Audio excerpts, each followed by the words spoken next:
예, 우리는 새벽마다 레위기의 5대 제사를 통해서 하나님이 기뻐하시는 예배자가 어떤 사람인지를 우리가 살펴보고 있습니다. 우리는 지난 새벽에 이제 번제와 소제를 우리가 이제 살펴보았고요. 오늘은 세 번째로 화목제를 통해서 하나님이 원하시는 예배자가 누구인지를 보고자 합니다. 이 화목제는 이름에서 알 수 있는 것처럼 교제를 나누는 제사입니다. 이 교제를 나누는 제사예요.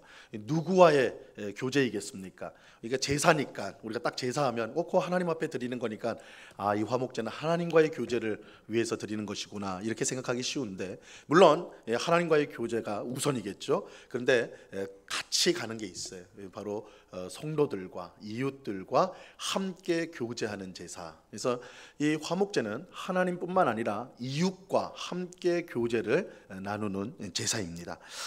우리는 여기서 예배의 중요한 한 가지 특징을 보게 됩니다. 예배는 나 혼자가 아니라 우리가 함께 드린다는 거예요. 예배는 함께 드리는 것입니다.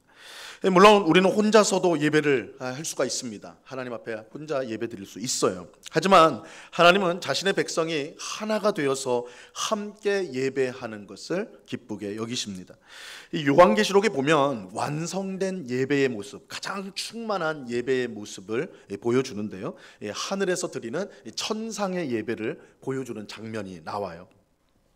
하늘에 보좌가 있고 하나님께서 그 보좌에 앉아 계십니다.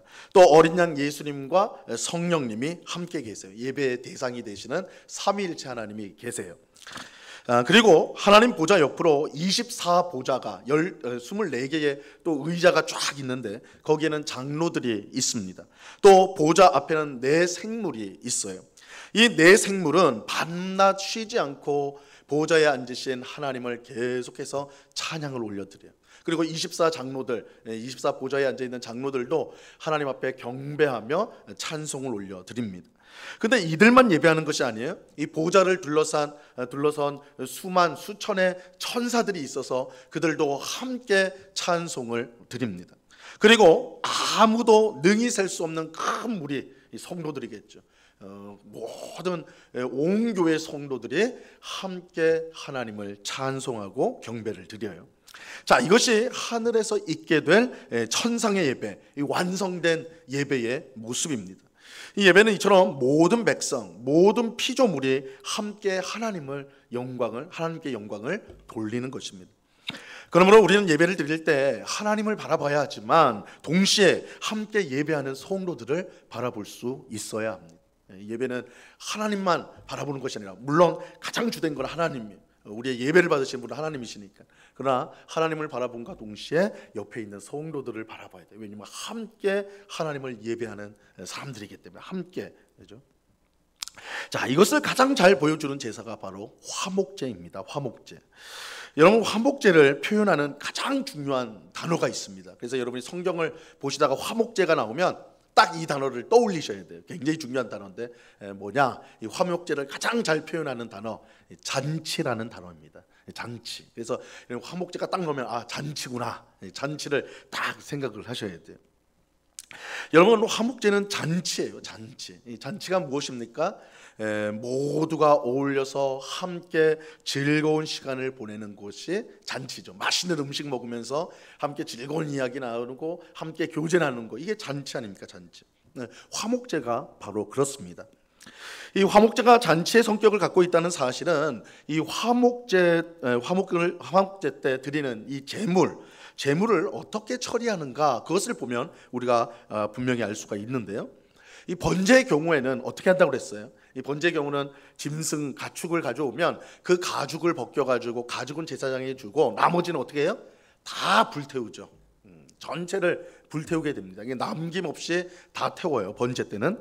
그런데 화목제의 경우에는 이 제물의 내장에 붙어있는 기름, 이건 이제 지방이에요. 지방. 그 기름과 간의 일부분, 또 콩팥을 떼내어서 그것만 제단에 불태우게 됩니다.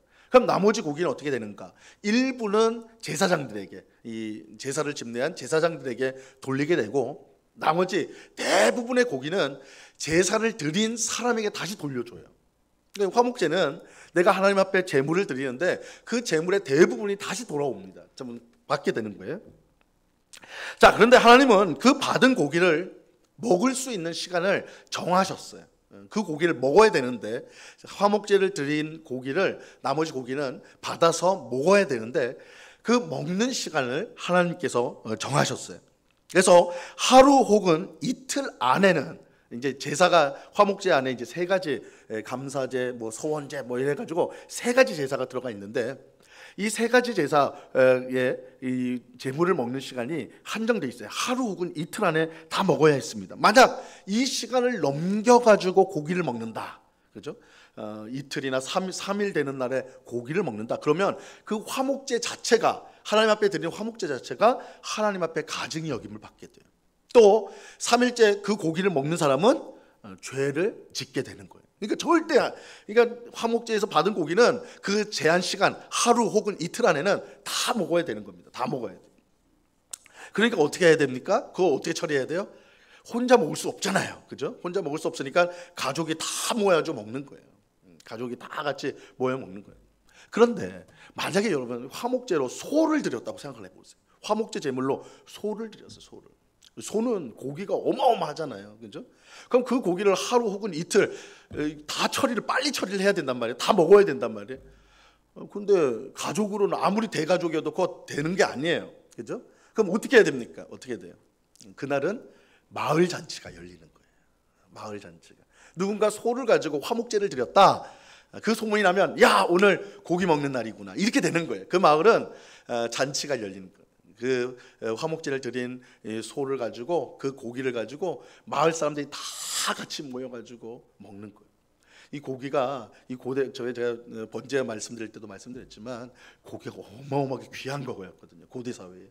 이 고기를 먹는 횟수가 거의 없어요. 그런데 이 소고기를 먹는 시간 아닙니까? 그러니까 아주 마을이 그냥 떠들썩하게 즐겁고, 어린아이부터 시작해서 어르신의 일까지 모두가 즐겁게 한 집에 모여서, 화목제를 드린 사람의 집에 모여가지고 다 즐겁고 행복한 그런 잔치를 열게 되는 것입니다. 자, 우리는 이러한 화목제를 통해서 하나님이 기뻐하시는 예배자가 어떤 사람인지를요, 이제 두 가지로 말할 수가 있습니다. 첫 번째, 하나님이 기뻐하시는 예배자는요, 감사와 즐거움으로 예배하는 사람입니다. 감사와 즐거움으로 예배하는 사람이에요. 앞서 말씀드린 대로 화목제는 잔치의 성격을 가지고 있습니다. 여러분, 잔치에 가면 사람들의 표정이 어떻죠? 사람들의 표정이 어떻습니까? 잔치 안 가보셔서. 잔치에 가면 다 행복하죠, 그죠? 아니, 맛있는 거 있고 좋아하는 사람들이 있고, 그러니까 뭐 당연히 행복할 수밖에 없지 않습니까? 다 웃고 떠들고 즐겁고, 뭐 이게 잔치잖아요, 잔치, 그죠? 그런데 잔치라고 해서 갔더니 다 인상을 다 쓰고 있어요. 그건 잔치가 아니죠, 그죠? 그런 자리는 빨리 나와야 되는 거예요. 근데 이상하게도 우리가 예배할 때 표정이 없는 분들이 적지 않게 많아요, 그죠? 저는 이제, 여러분들은 다 앞 성도님 뒤통수를 보고 있지만, 저는 여러분들의 표정을 다 보고 있으니까 주일날 오전 공예배를 드릴 때 정말 환하게 기쁨으로 나오시는 성도님도 많지만, 이게 무슨 표정인지 알 수 없는 그런 표정으로 나와서 마치 도수장에 끌려가는 양처럼 끌려와가지고 억지로 그 자리에 앉아 있는, 그죠? 그래서 축도가 끝나면 어떻게 해요? 총알처럼 팍 나가는 그런 성도님들을 보게 돼요.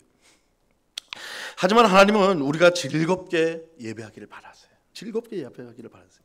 화목제처럼 감사와 즐거움이 충만한 예배를 하나님은 받으시기를 원하십니다.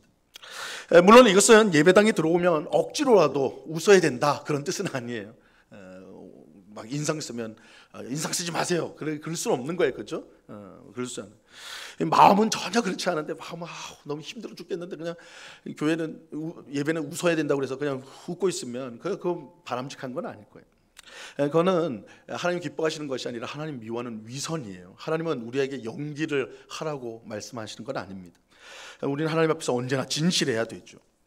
여기서 우리가 이제 깊이 생각해야 될 부분이 있는데, 예배가 즐겁고 감사가 가득할 수 있는 것은요, 단지 지금 내 상황이 좋기 때문은 아니에요. 목사님, 저도 예배 나와서 웃고 싶죠. 그런데 내 삶이 그런 삶이 아니에요. 내가 어제까지 그 고통당하고 어려움 당하고 지금도 여전히 짊어지고 있는 인생의 어려움들 생각하면 내가 웃을 수가 없어요. 웃을 수가 없어요. 그런데 내가 어떻게 즐겁게 예배를 드리란 말입니까? 근데요, 우리가 즐겁고 감사로 드릴 수 있는 것은 내 상황이 지금 정말 그냥 가만히 있어도 웃음이 지어지고 가만히 있어도 마음이 편해지는 그런 상태이기 때문에, 그런 상태에서만 즐겁고 즐거운 감사 예배를 드릴 수 있는 게 아니라는 거예요. 사실 우리는 우리의 상황이 어떠하든지 즐겁고 감사가 가득한 예배를 드릴 수가 있어요. 그게 어떻게 가능한가? 그것은 하나님께서 나 같은 죄인에게 베푸신 구원과 또한 은혜와 사랑을 기억할 때예요. 내가 아무리 힘든 상황에 처해 있다 해도 하나님께서 나에게 베푸신 구원과 은혜와 사랑을 우리가 떠올린다면, 생각한다면 거기서 즐거움과 감사가 샘솟게 되는 것입니다. 우리는 예배 드릴 때 우리의 감정에 휘둘려서는 안 돼요. 이 감정이 중요한 것이지만 우리가 항상 감정에 따라서 살 수는 없어요. 살아가서는 안 돼요. 우리의 어렵고 힘든 상황에 그것에 너무 매여 있어서도 안 돼요. 우리가 예배 자리로 나갈 때 집중해야 될 것은 하나님께서 나 같은 죄인에게 얼마나 큰 구원과 은혜와 사랑을 베풀어 주셨는가요. 그것을 우리가 기억한다면 메마른 우리의 단단한 마음을 뚫어버리고요, 즐거움과 감사가 샘솟게 되는 것입니다. 다윗이 언약궤를 예루살렘으로 옮겨 왔을 때예요. 그는 언약궤 앞에서 힘을 다하여서 기쁨으로 춤을 추었습니다. 그는 한 나라의 왕이었지만 기쁨을 주체하지 못하고 춤추면서 찬양을 드렸어요. 하지만 다윗의 이런 모습을 본 그의 아내 미갈은 다윗이 천한 사람들 앞에서 속살을 보이며 춤을 굉장히 격렬하게 췄던 것 같아요. 옷이 막 들썩들썩하니까 다윗의 속살이, 아내 살이 사람들한테 보였던 것 같아요. 그래서 이거 추태다, 어떻게 왕이 체면도 없이 그렇게 아랫사람들 앞에서 속살을 보이냐, 너 다윗 왕이여 당신 추태를 부린 겁니다, 이렇게 비난을 했어요. 이때 다윗이 아내 미갈에게 이렇게 이제 말을 합니다. 사무엘상 6장 21절 말씀인데요, 우리 이 말씀 같이 한번 읽어봅니다. 시작. 다윗이 미갈에게 이르되 이는 여호와 앞에서 한 것이니라. 그가 내 아버지와 그의 온 집을 버리시고 나를 택하사 나를 여호와의 백성 이스라엘의 주권자로 삼으셨으니 내가 여호와 앞에서 뛰놀리라. 다윗은요, 지금 내가 기분이 너무 좋아가지고 춤추며 찬양하다, 내가 너무 기분이 좋아서 그랬어, 이렇게 말하지 않았어. 춤추며 찬양할 정도로 내 상황이, 지금 봐봐, 내가 얼마나 우리나라가 지금 태평성대야, 그럼 내가 어떻게 춤을 추지 않겠어, 이렇게 말하지도 않았어요. 다윗이 춤추며 찬양한 것은 하나님께서 사울 왕과 그의 집을 버리고 자기를 택하여 하나님의 백성 이스라엘의 주권자로 삼아주셨기 때문이에요. 이 말 속에는 하나님께서 사울의 손에서 자신을 구원해 주셨다는 것과, 아는 것처럼 사울이 다윗을 죽이려고 계속해서 핍박을 했거든요. 사실은 다윗은 정말 죽을 위기를 많이 경험했습니다. 그런데 하나님께서 그 사울의 손에서 다윗을 건져내셨어요. 구원하셨어요. 또 양치는 목동에 불과한 자신, 다윗은 목동이었죠. 그런 보잘것없는 자신을 하나님의 백성을 다스리는 왕으로 세워주신 그 은혜와 사랑에 대한 기억이 그 말 속에, 다윗의 말 속에는 담겨 있는 거예요. 다윗이 왕임에도 불구하고 체면을 차리지 않고 하나님 앞에서 춤추며 찬양을 하였던 것은 하나님의 구원과 은혜와 사랑이 너무 컸기 때문에, 다윗의 삶 가운데, 지금까지의 삶 가운데 하나님이 베푸신 그 놀라운 구원, 그 놀라운 은혜, 그 놀라운 사랑이 그 마음속에 항상 충만했기 때문에 그가 어떤 상황 속에 있더라도 예배하는 가운데 즐거움과 감사함으로 드릴 수가 있었던 거예요. 근데 여러분, 하나님께서 다윗에게만 그런 은혜와 구원과 사랑을 베푸셨나요? 우리에게도 똑같이 베풀지 않으셨습니까? 이 자리에 있는 우리도 똑같은 구원과 은혜와 또한 사랑을 받은 사람들이 우리가 아닙니까? 엄밀히 말하면 우리는 다윗보다 더 큰 구원과 은혜와 사랑을 받은 사람들이에요. 왜냐하면 다윗은 예수님을 믿음의 눈으로 바라보기만 했지, 사실 다윗은 예수님이 오기 전 사람이기 때문에 예수님을 통해 이루어진 하나님의 온전한 구원 역사를 알지 못하는 사람이에요. 그저 멀리서 바라본 사람이에요. 그런 다윗도 그 구원과 은혜와 사랑이 너무 커서 하나님 앞에서 춤추며 찬양을 했단 말이에요. 근데 오늘 우리들은 이미 성경을 통해서 예수 그리스도, 하나님의 아들 예수 그리스도를 통해서 예수 그리스도의 십자가 죽음과 부활을 통해서 이루어진 그 구원 사건을 경험한 사람들이 우리거든요. 다윗보다 훨씬 큰 구원과 훨씬 큰 은혜와 훨씬 큰 사랑을 받은 사람들이 우리들이에요. 그러므로 우리에게는 다윗보다 훨씬 더 즐거워하고 감사하며 예배할 이유가 있는 것입니다. 여러분, 예배당을 올 때 혹은 예배당에 와서 앉아 있을 때 하나님이 예수님을 통해 얼마나 위대한 구원을 베푸셨는가, 또 얼마나 큰 은혜와 사랑을 베푸셨는가, 그것을 생각해 보시기 바랍니다. 우리가 예배 자리에 나올 때 항상 그 생각을 해요. 나 같은 죄인을 사랑하시고 그래서 구원하신 그 놀라운 하나님의 사랑, 그 놀라운 하나님의 은혜를 우리가 묵상하면서 예배당에 와야 되고, 이 예배당에 앉아서 예배를 준비할 때 그 구원과 은혜와 사랑을 우리가 떠올려야 돼요. 그렇게 할 때 비록 우리의 마음이 바쁜 일상으로 여러 어려운 일들로 말미암아 돌처럼 단단하게 굳어져 있다 할지라도 하나님의 구원과 은혜, 사랑에 대한 감격이요, 그런 단단한 마음을 뚫고 감사와 기쁨으로, 즐거움으로 샘솟게 되는 것입니다.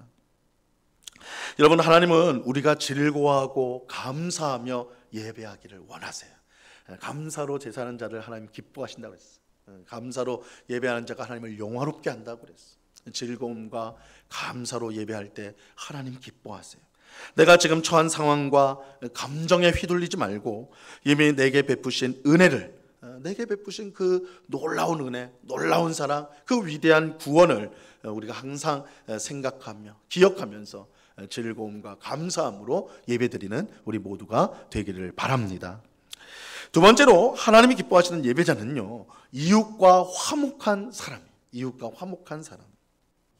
화목제의 가장 중요한 특징은 하나님뿐만 아니라 내 옆에 있는 사람들과 함께 교제를 나누는 것입니다. 하나님은 우리가 고독한 예배자가 되기를 원치 않으세요. 고독한 예배자가 되기를 원치 않으세요. 고독한 예배자보다 다른 사람들과 함께, 다른 성도들과 함께 하는 예배자가 되기를 바라십니다. 여러분, 우리가 정말 하나님의 은혜와 사랑을 받은 사람이라면 그 감격을요, 혼자만 간직할 수 없어요. 우리가 정말 나 같은 죄인에게 베푸신 그 하나님의 놀라운 구원을 우리가 받은 것을 깨닫고, 하나님의 사랑, 하나님의 그 놀라운 은혜를 우리가 정말 받았다는 것을 알았다면 그 혼자만 그걸 간직하고 살아갈 수는 없는 거예요. 여러분, 그런 경험들 있잖아요. 여러분들이 여행을 하다가 어디 다른 지방에 갔다가 우연히 들어간, 배가 고파서 그냥 들어간 식당이에요. 아무 기대도 없이 그냥 배나 채워야 되겠다 하고 들어갔는데, 그 식당이 딱 맛을 먹는데, 이제 나온 음식을 먹는데 눈이 번쩍 떠지는, 너무너무 맛집이에요. 너무너무 맛집. 그럼 여러분 뭐라고 생각해요? 어떤 생각이 딱 들어요? 이야, 이런 세상에 기가 막힌 맛집이 있나? 내가 이걸 찾아내다니. 이거 절대 아무한테도 말하지 말고 다음에 내가 또 와서 먹어야 되겠다, 이렇게 생각하세요?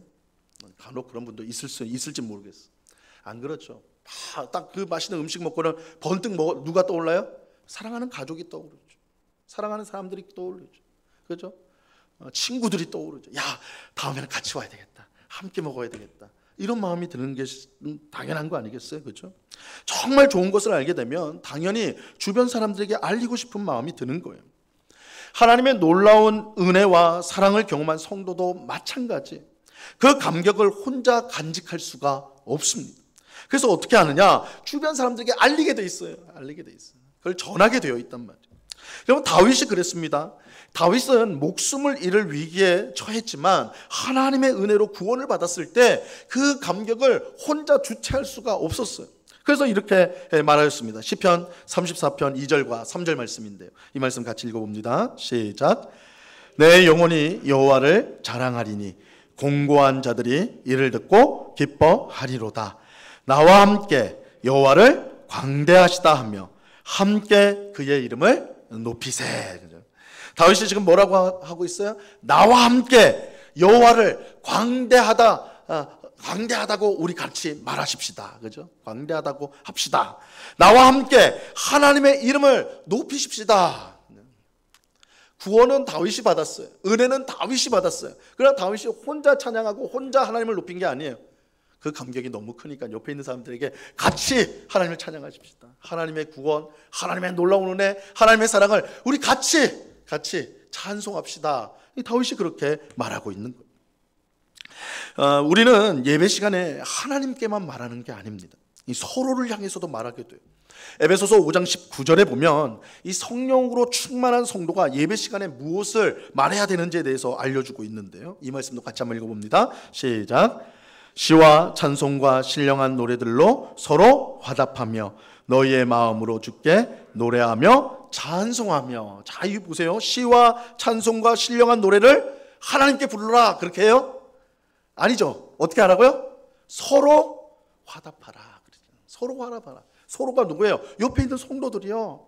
옆에 있는 성도들을 향해 시와 찬송과 찬미를 하라는 거예요. 말하라는 거예요. 물론 이 말은 옆에 있는 성도를 높이라고, 성도를 찬송하라는 뜻이 아니에요. 사람은 찬송의 대상이 아니죠. 이게 무슨 말이에요? 함께 하나님을 찬양하라는 거예요. 서로 화답하면서. 우리 주일 공예배 때, 오전 예배 때 교동문 하잖아요. 교동문. 제가 한 절 시편 말씀 제가 한 절 읽고 여러분들이 한 절 읽고, 그죠? 이 화답하는 거예요. 서로 하나님을 찬양하십시다. 하나님의 은혜. 하나님은 선하십니다. 그죠? 제가 하나님은 선하십니다. 그러면 여러분들 하나님은 인자하십니다. 이 서로 화답이에요. 화답. 그러니까 예배 시간에 하나님을 향해서만 말하는 것이 아니라 성도 서로가 하나님을 찬양하는 내용을 서로 말하는 거예요. 서로 말하는. 화목제는 하나님과의 관계뿐만 아니라 이웃과의 관계도 중요하다는 것을 알려줘요. 하나님이 기뻐하시는 예배자는 이웃과 함께 예배하는 사람이에요. 옆에 있는 성도와 함께 하나님의 은혜에 감격하여서 함께 소리를 높여 찬양하는 예배를 하나님이 기쁘게 받으세요.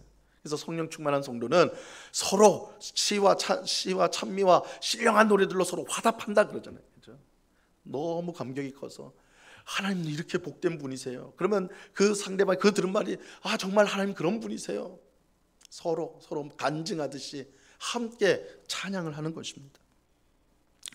여러분, 옆에 있는 성도와의 관계가 무너지고요, 이웃과 원수 관계에 있는 성도는요 참된 예배자가 될 수가 없어요. 화목제가 그것을 가르쳐줘요. 화목제. 하나님과 화목할 뿐만 아니라 내 옆에 있는 사람과 화목해야 돼요. 그래서 이제 하나님이 받으시는 참된 예배를 드릴 수 있는 참된 예배자가 될 수가 있어요. 우리는 혼자가 아니라 함께 하나님을 예배해야 됩니다. 우리가 함께 예배해야 돼요. 화목제가 이 사실을 우리에게 분명히 알려주고 있습니다. 오늘 새벽에 기도하는 우리 모두가 화목제를 통해서 주신 교훈대로 하나님을 예배하되 항상 감사와 즐거움으로 예배할 수 있게 되기를 간절히 바랍니다. 여러분, 주일날 예배 나올 때 차 운전하고 오실 수도 있고 걸어오실 수도 있고 그럴 때 하나님이 나 같은 죄인을 구원하신 것을 묵상하세요. 나의 이번 한 주 삶 동안 하나님이 베푸신 은혜, 그 사랑, 아니 그 이전, 그죠? 그 나의 살아온 궤적 가운데 베푸신 은혜와 사랑을 묵상하면서 나오십시오. 그리고 이 자리에 앉아서 그 사랑과 은혜를 계속해서 생각해 보세요. 그러면 우리의 단단한 마음 속에 마음이 균열이 일어나고 그 속에서 기쁨과 감사가 막 솟아 올라온다는 것을 경험하게 될 것입니다. 우리는 하나님을 즐겁고 감사함으로 예배해야 돼요. 또 우리는 나 혼자가 아니라 성도들과 함께, 이웃과 함께 하나님을 찬양하고 예배를 드려야 합니다. 하나님은 그런 예배자를 기뻐하시고 그런 예배자가 드리는 예배를 하나님께서 받으십니다. 우리 모두가 하나님이 원하시는 예배자가 되어 평생 주님을 기쁘시게 하는 삶을 살아가는 우리 모두가 될 수 있기를 우리 주님의 이름으로 간절히 축원합니다. 같이 기도하겠습니다. 하나님 아버지, 감사합니다. 화목제를 통해 우리가 어떤 예배자가 되어야 되는가 알려주심을 감사합니다. 주님, 우리가 항상 하나님을 예배할 때 즐거움과 감사함으로 예배하게 하여 주옵소서.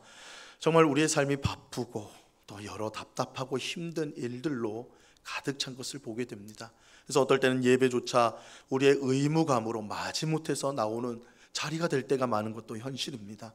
그러나 주님, 주께서 우리를, 나 같은 죄인을 구원하시고 또한 아무 공로 없는 저희들에게 무한 사랑과 무한 은혜를 베풀어 주셨다는 이 놀라운 사실을 우리가 묵상할 때에 우리 마음속에서 차오르는 즐거움과 감사가 있음을 우리가 압니다. 아버지 하나님, 늘 하나님 앞에 나올 때 그 놀라운 사랑, 그 놀라운 은혜, 놀라운 구원을 묵상하여 정말 즐겁고 감사함으로 하나님을 항상 예배하는 저희가 되게 하여 주시옵소서. 나만 드리는 예배가 아니라 성도들과 함께 드리는 예배 되게 하여 주옵소서. 그러기 위해서 우리 안에 있는 갈등과 또한 무너진 관계들이 회복되기를 원합니다.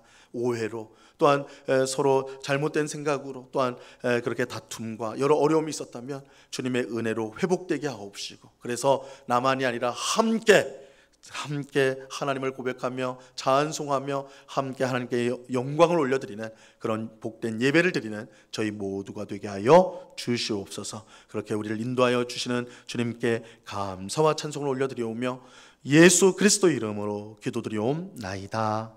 아멘.